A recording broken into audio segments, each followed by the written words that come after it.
വീണ്ടും രമേശ് ചെന്നിത്തലയുടെ surgical strike.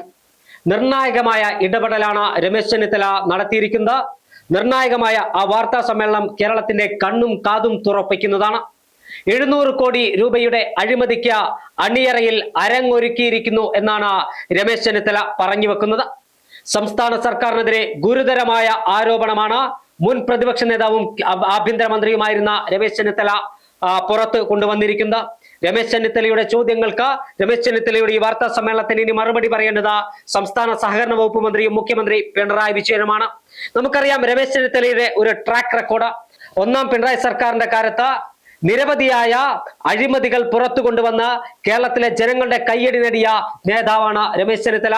Pinarayi Vijayan സർക്കാരിന്റെ രണ്ടാം പിണറായി വിജയൻ സർക്കാരിന്റെ അവസാന കാലത്ത് നടക്കാൻ പോകുന്ന തീവട്ടിക്കൊള്ളയുടെ കൃത്യമായ വിവരങ്ങളാണ് രമേശ് ചെന്നിത്തല ഇപ്പോൾ പൊതുസമൂഹത്തിന് മുമ്പാകെ വെളിപ്പെടുത്തിയിരിക്കുന്നത്. സഹകരണ വകുപ്പിൽ 700 കോടി രൂപയുടെ അഴിമതിക്ക് നീക്കം നടക്കുകയാണെന്നാണ് രമേശ് ചെന്നിത്തലയുടെ ആരോപണം. സഹകരണ വകുപ്പിന്റെ കോമൺ സോഫ്റ്റ്വെയർ പദ്ധതിയിൽ അഴിമതിയുണ്ടെന്നാണ് രമേശ് ചെന്നിത്തല ഇപ്പോൾ ആരോപണം ഉന്നയിച്ചിരിക്കുന്നത്. CPM-ന്റെ എക്കാലത്തെയും വലിയ കറവ പശുവായ സഹകരണ വകുപ്പിൽ തന്നെയാണ് 700 കോടി രൂപയുടെ അഴിമതിക്ക് കളമൊരുങ്ങുന്നത് എന്നാണ് രമേശ് ചെന്നിത്തല പറഞ്ഞു വെച്ചിരിക്കുന്നത്. അതായത് ടാറ്റ കൺസൾട്ടൻസിക്ക് നൽകേണ്ട കരാർ കണ്ണൂർ കേന്ദ്രമായി പ്രവർത്തിക്കുന്ന ദിനേശ് PD സഹകരണ സംഘത്തിന് നൽകുകയാണെന്നും പുതുക്കിയ നിബന്ധന ഉൾപ്പെടുത്തി വീണ്ടും ടെൻഡർ വിളിച്ചുവെന്നും രമേശ് ചെന്നിത്തല ആരോപിക്കുന്നു. ടാറ്റ കൺസൾട്ടൻസി TCS രാജ്യത്തിന്റെ അഭിമാന സ്തംഭമായ സ്ഥാപനമാണ്. നിരവധിയായ ആളുകൾ, രാജ്യത്തെ ഏറ്റവും മികച്ച ടെക്കികൾ ഉൾപ്പെടെ ജോലി ചെയ്യുന്ന സ്ഥാപനം, രാജ്യത്തിന്റെ പുരോഗതിക്ക് നിർണായകമായ ചുവടുവെപ്പുകൾ നടത്തിയ സ്ഥാപനം, രാജ്യത്തിന്റെ അഭിമാന സ്തംഭമായി നിലനിൽക്കുന്ന ടാറ്റ കൺസൾട്ടൻസിയെ മാറ്റി അവിടെ ദിനേശ് PD സഹകരണ സംഘത്തെ പ്രതിഷ്ഠിക്കുന്നതിലൂടെ സംസ്ഥാന സർക്കാരിന്റെ ലക്ഷ്യം അഴിമതി തന്നെയാണെന്ന് അരക്കിട്ടുറപ്പിക്കുകയാണ് രമേശ് ചെന്നിത്തല. കണ്ണൂർ കേന്ദ്രീകരിച്ചുള്ള 2 സൊസൈറ്റികൾക്ക് മാത്രം പങ്കെടുക്കാവുന്ന വിധത്തിൽ മാനദണ്ഡം പുതുക്കുകയായിരുന്നു. TCS-നെ മനഃപൂർവ്വം ഒഴിവാക്കിയാണ് ടെൻഡർ മാനദണ്ഡം ഉണ്ടാക്കിയതെന്നും രമേശ് ചെന്നിത്തല പറയുന്നു. കണ്ണൂരിലെ സഹകരണ സംഘങ്ങൾ മാത്രം ടെൻഡറിൽ പങ്കെടുത്തത് ദുരൂഹമാണ്. 250 സഹകരണ സംഘങ്ങളിലേക്ക് സോഫ്റ്റ്വെയർ നൽകാൻ ദിനേശ് PD സഹകരണ സംഘം കോട്ട് ചെയ്തത് 58 കോടി രൂപയാണ്. ഭീമമായ സാമ്പത്തിക അഴിമതി പദ്ധതിക്ക് പിന്നിലുണ്ട്. UDF അധികാരത്തിൽ വന്നാൽ ഈ ടെൻഡർ റദ്ദാക്കുമെന്നും രമേശ് ചെന്നിത്തല പറഞ്ഞു വെക്കുകയാണ്. എന്തായാലും രമേശ് ചെന്നിത്തലയുടെ ആരോപണം കേരളീയ സമൂഹം ഏറ്റെടുക്കാൻ പോവുകയാണ്. രമേശ് ചെന്നിത്തല പറഞ്ഞത്, നിങ്ങളുടെയും എന്റെയും നികുതി പണത്തിൽ നിന്ന് ഏകദേശം 700 കോടി രൂപ നഷ്ടപ്പെടാൻ പോകുന്നു.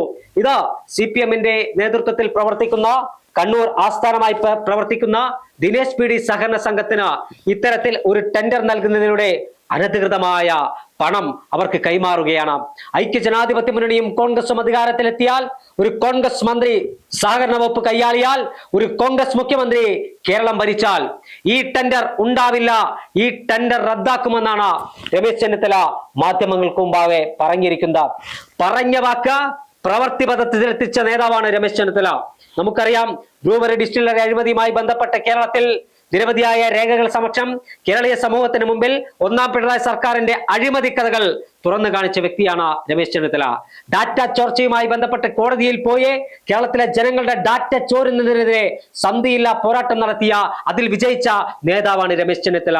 ഹരിപ്പാടിന്റെ വികസന നായകനെന്ന് കോൺഗ്രസ് പ്രവർത്തകർ വിശേഷിപ്പിക്കുന്ന രമേശ് ചെന്നിത്തല കേരളത്തിന്റെ ഖജനാവിൽ നിന്ന് 700 കോടി രൂപ നഷ്ടപ്പെടാൻ പോകുന്ന ഒരു പദ്ധതിക്കെതിരെ നിർണായകമായ ഇടപെടൽ നടത്തി ഒരു സർജിക്കൽ സ്ട്രൈക്കുമായി അദ്ദേഹം കടന്നു വന്നിരിക്കുകയാണ്. ഈ സർജിക്കൽ സ്ട്രൈക്ക് കേരളം ചർച്ച ചെയ്യുകയാണ്. മുഖ്യമന്ത്രി പിണറായി വിജയൻ മറുപടി പറയേണ്ട ചോദ്യങ്ങളാണ് രമേശ് ചെന്നിത്തല ചോദിച്ചിരിക്കുന്നത്.